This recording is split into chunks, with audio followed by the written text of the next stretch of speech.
সংবাদের শুরুতেই আছেন আকলিমা রশিদ আলী। ফারজানা রশিদ আলী রোববার সহযোগিতায় শুনছিলেন সংবাদ শিরোনাম। কসবা টিভির ডেস্ক রিপোর্ট। কসবা টিভি, হৃদয়ে বাংলা।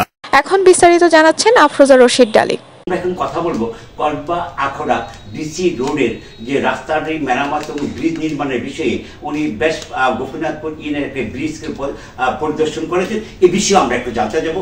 যাত্রীরা জানতে যাচ্ছে, জনগণ জানতে যাচ্ছে এই রাস্তাটা বা ব্রিজটা কখন হবে, কি হবে, এই বিষয়ে আমরা জানতে যাচ্ছি।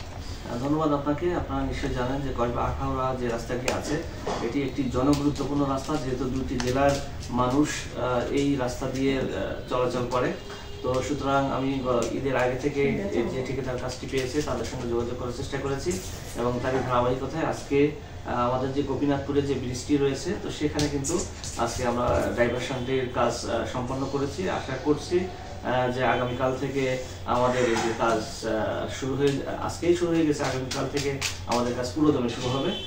তো যেহেতু এই কাজটি কাজ, তো আমি সকলকে অনুরোধ করবো রাস্তা সংস্কার হলে তো একটু যেহেতু সময়ের প্রয়োজন এবং সংস্কার করতে গেলে মানুষের একটু দুর্ভোগ পোহাতে হয়। তো আপনারা একটু ধৈর্য সহকারে সংস্কার না হওয়া পর্যন্ত একটু আপনারা সহনশীলতার পরিচয় দিবেন আর রাস্তাটি সংস্কারে আপনারা আপনাদের সকল সার্বিক সহযোগিতা করবেন। এই পথ ধরে কসবাবাসী আশার বাকি ঘর হিসাবে ওনাকে দেখছেন। আশা করি আপনারা ভালো থাকেন, সুস্থ থাকুন। তার আপনাকে ধন্যবাদ আমাদের সময় দেওয়ার জন্য। জি, আপনাকে অশেষ ধন্যবাদ। আপনাদের মাধ্যমে আমি সবাইকে আবারও কসবা টিভির সংবাদের সাথে থাকার জন্য ধন্যবাদ জানাচ্ছি।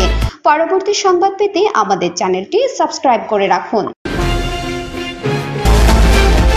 হৃদয়ে বাংলা, কসবা টিভি।